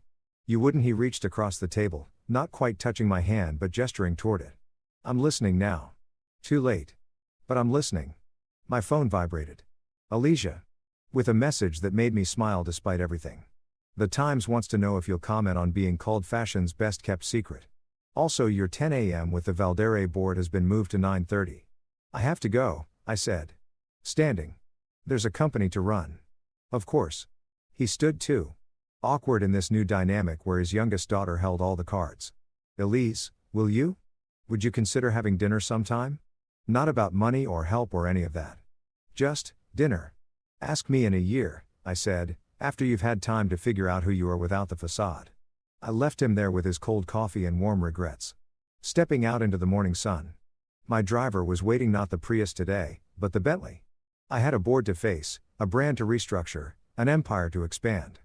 But first, I stopped at the boutique. It was early, not yet open. But I had keys that had worn smooth from 20 years of use. Inside, everything waited in perfect stillness. The racks of carefully chosen pieces. The chairs where women had sat while my mother pinned their hems. The mirror that had reflected 1,000 transformations. In the back office, I found what I was looking for, Mom's notebook from her last year. Filled with sketches and observations. On the final page. In handwriting that showed her weakness. She'd written, "E understands that fashion isn't about clothes. It's about becoming who you're meant to be. The others will see it someday. Be patient with them, my darling. Not everyone can see past the surface. But that doesn't mean they can't learn." I touched the words gently. Then closed the notebook. She'd known. Of course she'd known. She'd seen me building in the shadows and loved me enough to let me do it my way, at my pace, without the weight of family expectations or interference. My phone rang. Elisea again. The Valdore board is arriving early. They seem anxious. They should be. They're about to learn what happens when you mistake surface for substance. I'll be there in 20. As I locked the boutique and walked to my car, I thought about Rachel. Somewhere in the city, trying to reconcile the sister she'd mocked with the CEO who'd declined to save her career. About Blake. Sitting with federal prosecutors. Learning that actions have consequences that daddy's money can't erase. About my father. Alone with his coffee and his regrets. Finally seeing past the surface 20 years too late. They'd all learned to look deeper now. They had no choice. The comfortable blindness of privilege was a luxury they could no longer afford. But that was their journey. Mine led elsewhere, to boardrooms, where I'd reshape an industry. To workshops where young designers would learn that vision mattered more than pedigree. To a future my mother had seen even when I was still finding my way. The Bentley pulled smoothly into traffic, carrying me toward the revelations that would reshape Valdore, the brand that had built part of its image on my sister's beautiful, empty facade. They'd learned today what Morgan Group already knew, that true elegance came from authenticity. That lasting success required substance. That the most powerful transformations happened when you finally saw past the surface to what lay beneath. My phone buzzed with messages from the fashion world. The financial press. The 1,000 people who suddenly needed to know E. Morgan. I silenced it all. They could wait. The empire wasn't built on being available to everyone who finally decided you mattered. It was built on knowing when to be visible and when to vanish. When to speak, and when to let silence say everything. Today I would speak. Tomorrow. Who knew? But one thing was certain: the view from the top was spectacular. Especially when you'd climbed there in shoes everyone assumed were made for smaller journeys. The city blurred past the windows, full of dreamers and schemers, all trying to make it in a town that ate ambition for breakfast. I smiled, thinking of my mother's words, "Fashion isn't about clothes, it's about becoming who you're meant to be." I'd become exactly that. And now, finally, everyone could see it. Even the ones who'd never bothered to look. The Valdere board meeting had just concluded, leaving 11 shell-shocked executives trying to comprehend how their luxury brand had been hemorrhaging money while projecting success. I'd shown them the numbers, the real ones, not the fantasy figures their previous CEO had been hemorrhaging money while projecting success. I'd shown them the numbers, the real ones, not the fantasy figures their previous CEO had been peddling. They'd left understanding that E. Morgan didn't acquire companies to coddle them, but to transform them into something worthy of the Morgan Group portfolio. It was 2:15 p.m. when I finally opened the message I'd been avoiding all morning. Rachel's text, sent at 3 a.m., was raw in a way I'd never seen from her. "I can't sleep. Keep thinking about what you said. About Mom knowing. I threw up when I realized you were at every one of her chemo appointments while I was at Fashion Week. I'm not asking for forgiveness. Just wanted you to know I finally see it. All of it. The joke was never on you." I stared at the words, remembering my sister at 5, 10, 15, always reaching for something shiny, never noticing the solid ground beneath her feet. Maybe there was hope for her yet. Maybe. Elise knocked, entering with an expression I'd learned meant unexpected complications. Blake Morrison is here. Here? I set down my phone. In the building. In the lobby. Security has him contained. But he's insistent. Says he'll wait all day if necessary. I considered options. Having him escorted out would be simple, but Blake desperate enough to show up here was Blake who'd perhaps finally hit bottom. Bring him up. Conference room 3. The one with reinforced glass and excellent security. I wasn't completely naive about cornered animals. 20 minutes later, my brother sat across from me, and I barely recognized him. The designer stubble was gone, replaced by hollow cheeks. The confident swagger had evaporated, leaving someone who looked disturbingly like our father had that morning, broken and bewildered by his own choices. They're going to indict me, he said without preamble. Multiple counts. The lawyer says I'm looking at 5 to 10 years if I don't cooperate. And if you do cooperate? 2 years. Maybe 18 months with good behavior, he laughed bitterly. Good behavior. Like I know what that looks like. Why are you here, Blake? He pulled out a folder, thick with documents. I started going through everything last night, building my defense, trying to understand how deep I was in. And I found these. I opened the folder. Transaction records. Emails. Internal memos, all documenting loans made to fashion startups over the past 3 years. I targeted them because of you, he said quietly. Not you specifically, I didn't know about. All this, he gestured vaguely at the executive floor. But I knew fashion was growing, knew there were designers desperate for capital, so I created products targeting them, predatory products. I scanned the names, recognizing several. Miranda Wu, she had a promising accessories line. Had. Past tense. We destroyed her. 30% interest compounding daily. Hidden in the fine print. She lost everything. David Esperanza. I remember his work from the fashion incubator. Blake said evenly. It was suicide. 6 months back. After we seized his gear, his inventory, even his notebooks. Everything was collateral. The list went on. Dreams destroyed. Talents wasted. Creative spirits crushed under the weight of impossible debt. All because my brother had seen an opportunity to exploit hope. Debt, all because my brother had seen an opportunity to exploit hope. So you want, what absolution? I can't give you that, no. He met my eyes for perhaps the first time in years. I want to make it right. Or as right as it can be made. I have some money hidden, not from you, apparently, since you seem to know everything, but from the FBI. About 2 million in cryptocurrency. I want to give it to them. The designers. The ones still alive. Anyway. That's not enough to rebuild what you destroyed. I know, but it's what I have. He slumped in his chair. Did you know Mom tried to teach me to sew once I was maybe 12? Said understanding construction would help me in business someday. I laughed at her, said I'd hire people for that kind of work. I remember. You said creative work was for people who couldn't do real business. Yeah, he stared at his hands. Turns out I couldn't do real business either. Just theft with extra steps. I studied my brother. This stranger who shared my DNA but had never shared my values. He'd hit bottom. But was it enough? Would it stick? I'll make you a deal, I said finally. You transfer that cryptocurrency to a trust I'll establish. I'll match it, dollar for dollar. We'll use it to create a fund for designers who've been victims of predatory lending. Not just yours, the entire industry's. You'll serve on the board, using your knowledge of these schemes to help others avoid them. You'll do this for 10 years minimum, regardless of your legal situation. Why would you trust me with that? I don't. That's why there'll be oversight, transparency requirements, and immediate removal if you backslide. But you know how these predators think because you were one, that knowledge, properly directed, could help people. He was quiet for a long moment. 10 years is a long time. You destroyed careers that took longer than that to build. 10 years is generous. Fair, he pulled out his phone. I'll transfer the funds now, before I lose my nerve or the FBI finds them. While he worked, I thought about redemption. Second chances. The distance between who we were and who we could become. My mother had believed in transformation, it was the heart of her business. Helping women see themselves differently. Could it work on character as well as appearance? Done, Blake said, showing me the confirmation. 2,047,000, and change, everything I had hidden. The paperwork for the fund will be ready tomorrow. Alicia will send it to your lawyer. He stood to leave, then paused. That night at Dad's house. When you revealed everything, I hacked into your systems afterward. Or tried to. I know. We let you think you were getting somewhere to see what you were after. Of course you did, he almost smiled. Your security is incredible. Military-grade encryption. AI-driven threat detection. How long have you been at this level? Since before you got your MBA. And we never knew. We sat at Christmas dinners mocking your little boutique while you were running a global empire. We're idiots. No, I corrected. You were cruel. There's a difference. Idiots can't help themselves. You all chose not to see me. Yeah, he agreed. We did. After he left, I stood at the windows, looking out at the city.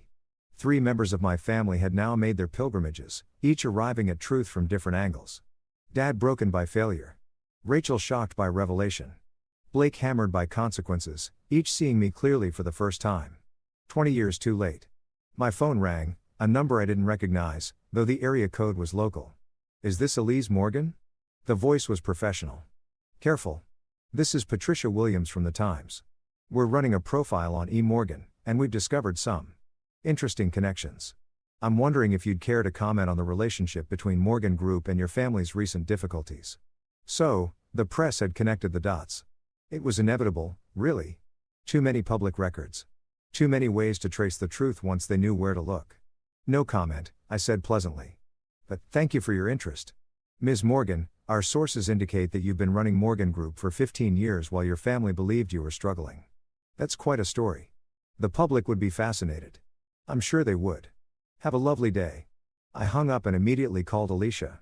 The Times has the family connection. Prepare the crisis communication team. Already on it. Legal suggests we get ahead of it. Control the narrative.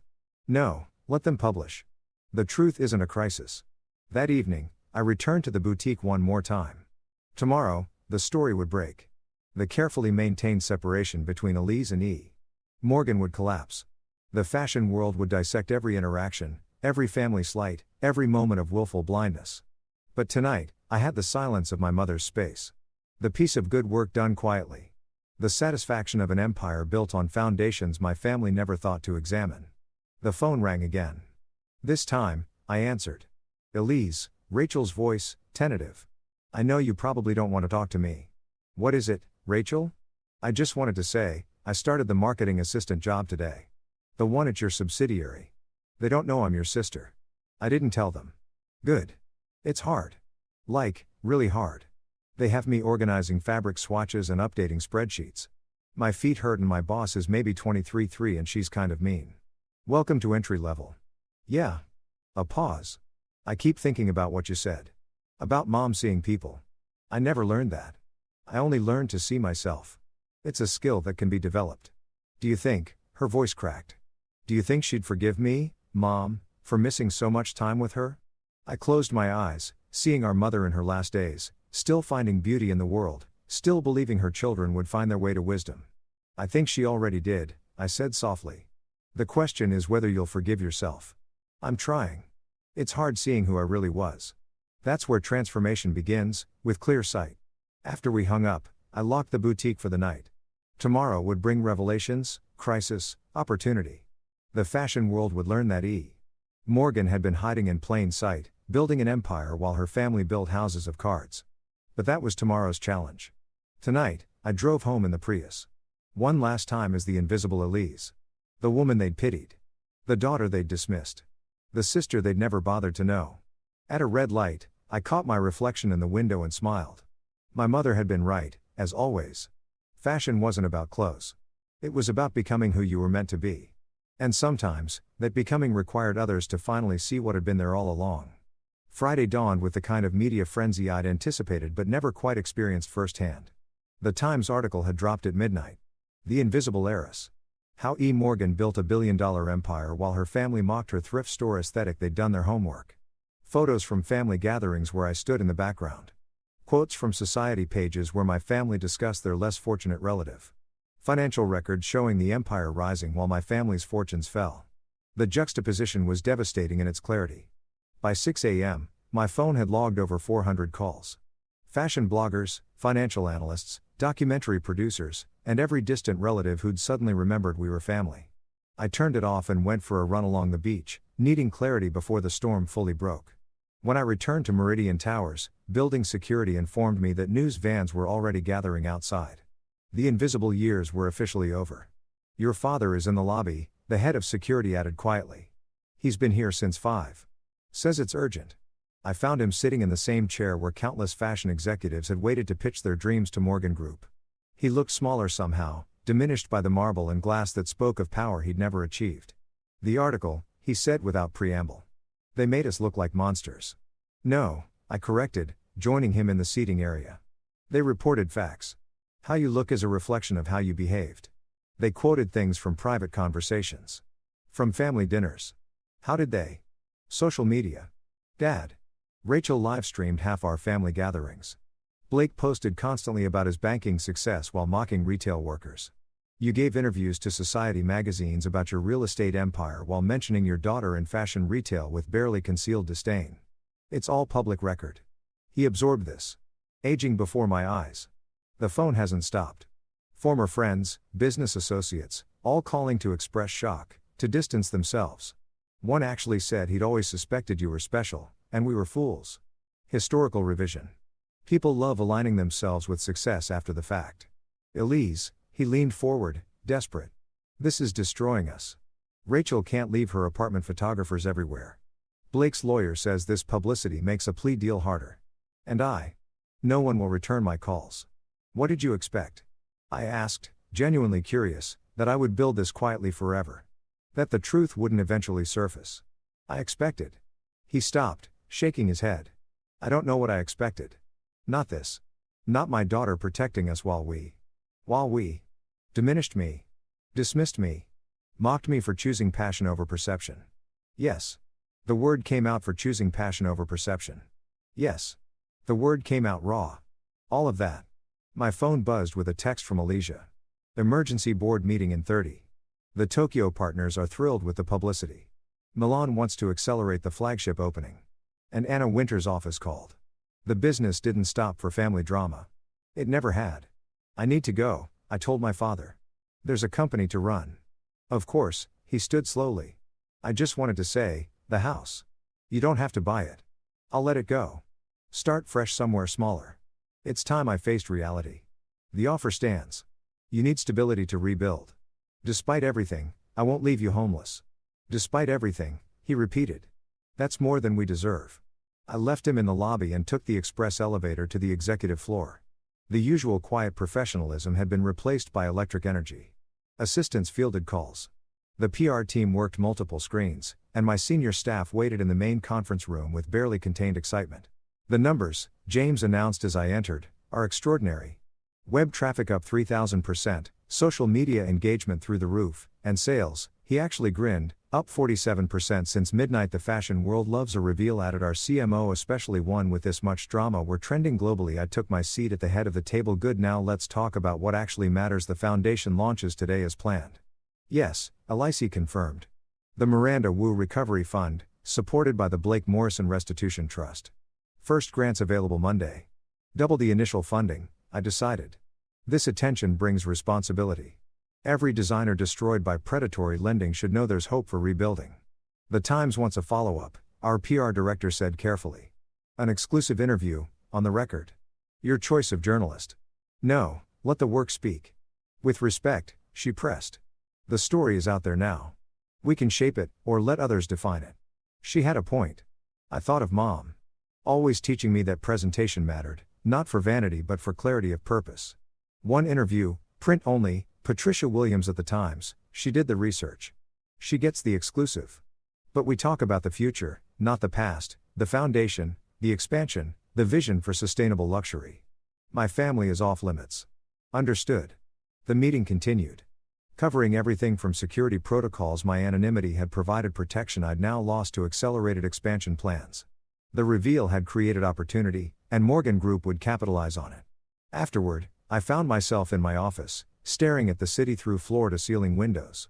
My personal phone, the one only family knew, showed 17 missed calls from Rachel, 3 from Blake, and a single voicemail from a number I recognized as my Aunt Martha's.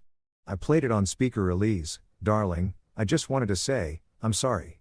We all are. Your mother tried to tell us. But we were too proud to listen. She'd be so proud. We were fools. All of us. Complete fools. Delete. The desk phone buzzed. Ms. Morgan, Rachel Morrison is in the lobby. She says she's your sister. I'd wondered when this would come. Security knows to expect her. Send her up. Rachel arrived looking like she'd dressed in the dark, mismatched designer pieces that screamed panic rather than style. Her face, usually perfectly contoured, showed signs of crying and sleepless nights. Your office is. This is. Showed signs of crying and sleepless nights. Your office is. This is. She turned in a slow circle, taking in the space that proclaimed power in every line. This is really yours. Yes. I've been in the building before, for go-sees when I was starting out. I never got past the 3rd floor. She laughed shakily. Wouldn't take me then. Won't take me now. For different reasons. Sit, I suggested. You look ready to collapse. She folded into a chair. Designer bag clutched like armor. The photographers followed me here. They're shouting questions about whether I'm a gold digger, whether I knew all along, whether I'm here begging for money. Are you? No, she met my eyes. I'm here to quit. That surprised me. You've been at the marketing job for exactly 1 day. And I'm terrible at it. I don't understand spreadsheets. I can't remember product codes. I spent 3 hours trying to organize fabric swatches, and my supervisor had to redo everything. Tears started falling. I don't know how to work, Elise. I never learned. I only know how to pose. So learn? How? The word came out as a wail. I'm 32 and I can't do entry-level work. Everything I touch turns to disaster, just like our family. We're poison. Self-pity doesn't suit disaster, just like our family. We're poison. Self-pity doesn't suit you, I said crisply. And we're not poison. We're people who made choices. The difference is whether we learn from them. Easy for you to say. You built all this, she gestured at the office. While I built nothing but an Instagram following that's now sending me death threats, I pulled out my phone and called down to HR. The new marketing assistant in Division 7. Morrison. Yes, I want her transferred to the boutique training program. Starting Monday. Yes, I know it's unusual. Make it happen. What are you doing? Rachel asked as I hung up. Make it happen. What are you doing? Rachel asked as I hung up. Giving you a chance to learn from the beginning. Our boutique program trains sales associates in the fundamentals: customer service, inventory, basic business operations. You'll work in our street-level store here in the building. The pay is the same, but you'll learn what fashion actually is when you strip away the glamour. You want me selling clothes? I want you understanding that every transaction matters. That the woman buying a scarf deserves the same respect as the one buying couture. That fashion is about service, not just surface. She wiped her eyes, smearing what was left of her mascara. Why help me have been horrible to you? That article. Those quotes. I actually said those things. Yes, you did. And you'll live with having said them. But Mom believed in transformation. So do I. Whether you take this chance is up to you. I'll take it, she said quickly. I'll sell scarves. I'll organize inventory. I'll do whatever, she said quickly. I'll sell scarves. I'll organize inventory. I'll do whatever it takes to learn. Good. Report Monday at 8 a.m. Dress code is all black. Minimal jewelry. Comfortable shoes. You'll be on your feet for 9 hours. She stood to leave, then paused at the door. The dress. At Mom's funeral. You made it. Didn't you? Yes. It was perfect. I see that now. Understated but flawless. Everything I pretended to be but wasn't. She tried to smile. Maybe one day I'll understand fashion the way you do. Maybe. Or maybe you'll find your own way. That's what Mom always said. Fashion isn't about copying someone else's style. It's about finding your own truth. After she left, I had 5 minutes of peace before the Times interview. 5 minutes to think about transformation. Second chances. And the strange journey that had brought my family to their knees, while lifting me to heights they'd never imagined possible. Patricia Williams arrived precisely on time, digital recorder in hand and eyes sharp with intelligence. She'd broken the story that ended our careful separation of lives. Now she'd help write the next chapter. So, she began. Settling into her chair. Everyone wants to know, how does it feel to be visible? I considered the question, thinking of shadows and light, of building in silence and revealing in thunder. Like taking off a coat I no longer need, I said finally. Useful while it lasted, but the weather's changed. She smiled, understanding the fashion metaphor. And your family? Off limits, as agreed. Then let's talk about the future. Morgan Group just announced a foundation for designers affected by predatory lending. The timing seems pointed. Fashion has always been about transformation, I replied. Sometimes that includes transforming mistakes into opportunities for redemption. Is that what this is, redemption? It's what fashion has always been, the chance to become something new while honoring what came before. My mother taught me that in a 20 by 30-foot boutique. Now I teach it across 63 stores worldwide. The scale changes. The principle doesn't. The interview continued for an hour, covering business philosophy, expansion plans, the vision for sustainable luxury that would define Morgan Group's next decade. Through it all, I kept thinking about my family, scattered across the city, each grappling with the collapse of illusions they'd mistaken for truth. As Patricia prepared to leave, she asked one final question: any regrets about the years of invisibility? I thought about all those family dinners. The dismissive comments. The casual cruelty of being unseen by those who should have looked closest. Dom? No, I said firmly. Every designer knows that the most important work happens before the reveal. The years they didn't see me were the years I learned to see myself. That's worth more than recognition. Even from family. Especially from family. Their blindness taught me to value my own vision. I wouldn't change that lesson. Even if I could. She left with enough material for a dozen articles. I remained at my desk as the sun set over Los Angeles, painting the sky in shades of revelation and reckoning.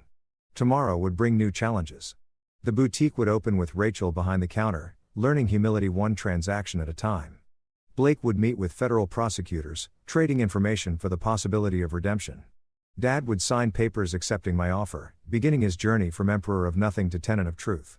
But tonight, I sat in my tower of glass and ambition, no longer invisible, no longer dismissed, no longer the family disappointment who played with clothes while real life passed her by. The city lights sparkled below. Each one a dream. A desire. A chance for transformation. Just like fashion. Just like family. Just like the empire built from a mother's wisdom and a daughter's refusal to be less than she was born to be. The phone rang again. This time, I let it sing. The Havenmark Tower conference room had never felt smaller than it did that Saturday morning. Despite its vast expanse of polished wood and glass, I'd called this meeting the first and last time my family would see the full scope of what I'd built. They arrived separately, each carrying their new reality like ill-fitting clothes, Dad in a borrowed suit, having sold his Armani collection, Blake in khakis and a polo, out on bail with an ankle monitor beneath his sock, Rachel in the black uniform of a Morgan Group sales associate, having just finished her first week of actual work. They sat on one side of the conference table. I sat alone on the other, with the city sprawling behind me through floor-to-ceiling windows. This is my company, I began, gesturing to the presentation screens that line the walls. 18 brands, 63 stores, 8,000 employees across 6 continents, annual revenue of $2.9 billion. The numbers appeared on screen: profit margins, growth projections, market penetration analyses. My family stared at data that represented 20 years of their willful blindness. The boutique on Cypress Avenue is our flagship incubator. What you thought was Mom's failing legacy is where every major collection begins. The street you mocked for being unfashionable, I own the entire block. More screens lit up property deeds. Architectural plans. The underground complex they'd never imagined existed. But you lived in a studio apartment, Rachel said weakly. Drove that old Prius. I own 14 properties globally. The studio is the penthouse at Meridian Towers. The Prius was camouflage. Like everything else you chose to see. Blake leaned forward, the businessman in him still functioning despite everything. The corporate structure. How did you hide this? The regulatory filings alone. Shell companies, subsidiaries, foreign holdings, all legal, all transparent to anyone who bothered to look beyond surface assumptions. You were all so certain I was failing that you never questioned the obvious signs of success. What signs? Dad's voice cracked with frustration. The clients who traveled internationally to visit our little boutique. The fashion editors who mentioned me in buried paragraphs you never read. The times I declined your financial help, without panic. The fact that I never asked you for anything after that first loan rejection 8 years ago. Silence settled like dust. On screen. Images cycled through fashion weeks in Paris and Milan, where I'd shown collections. Magazine covers featuring my designs. Celebrities in custom pieces they'd never known were mine. Why show us this now? Blake asked. To hurt us more. No. To free us. All of us. I stood. Walking to the windows. You've spent 20 years trapped by your assumptions about me. I've spent 20 years hiding to avoid disrupting those assumptions. We've all been prisoners of the same lie. So what happens now? Dad asked. I turned back to face them. Now you know the truth. What you do with it is your choice. The financial help I've offered stands not because you deserve it, but because I choose to give it. The conditions remain the same. The letters, Rachel said suddenly. The apology letters to Mom. You wanted us to write them before you revealed this. Why?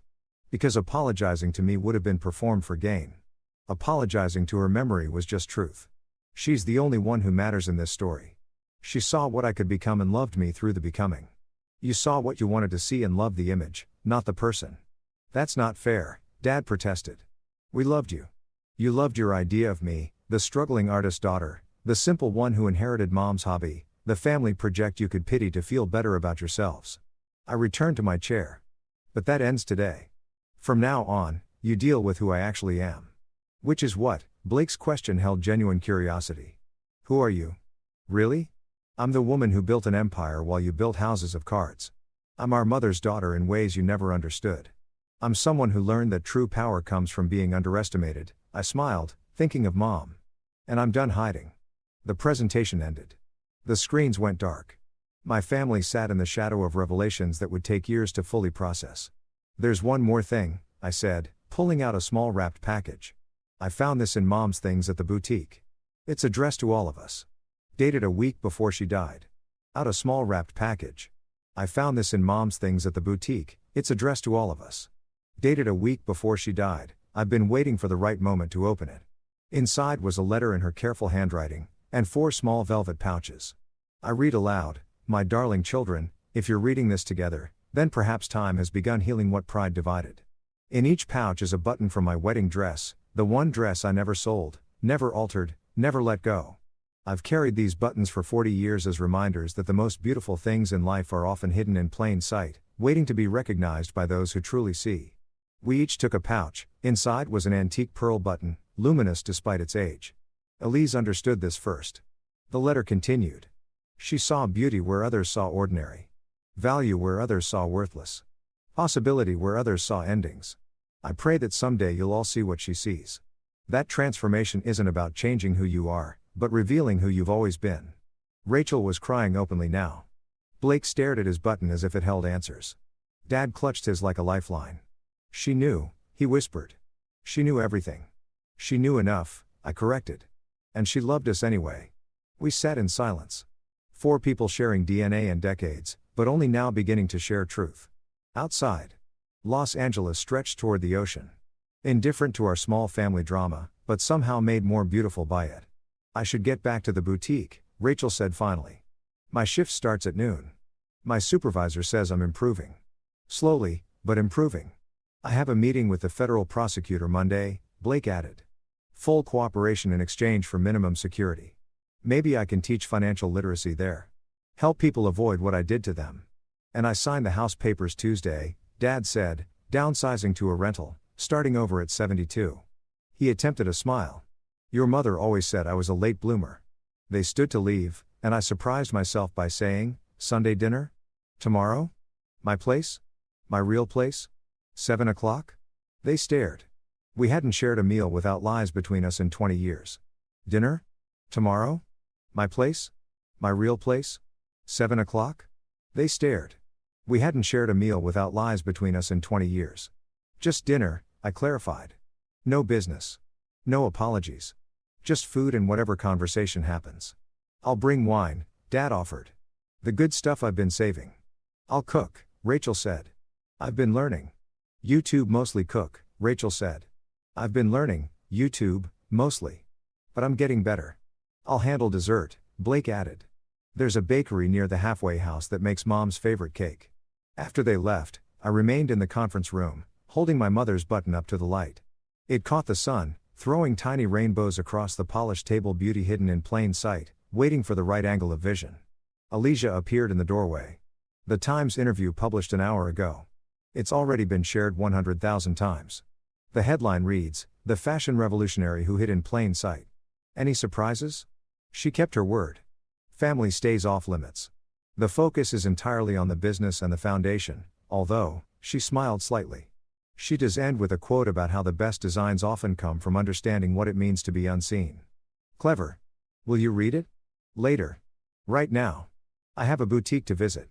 The original boutique on Cypress Avenue was quiet that afternoon, just a few customers browsing the carefully curated selection. I moved through the space, straightening a dress here, adjusting a display there, remembering my mother doing the same things with the same care. In the back office, I opened her notebook again. Turning to a page I'd memorized. Fashion is transformation, but family is the fabric. Both require patience, skill, and the willingness to see potential where others see flaws. Through the window, I watched Rachel helping a customer, her movement still uncertain but earnest.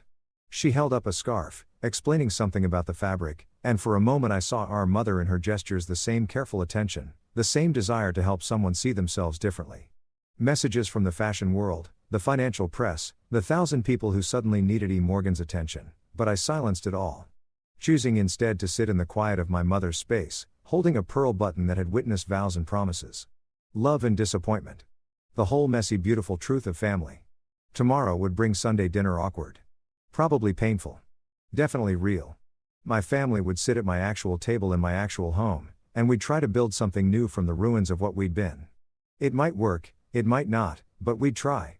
Because that's what fashion taught you, that everything could be remade. That seams could be strengthened. That even the most damaged fabric could find new purpose if you approached it with skill and love and ruthless honesty about what you were working with. The sun set over Cypress Avenue, painting the boutique in golden light. Somewhere in the city, my father was learning to live smaller.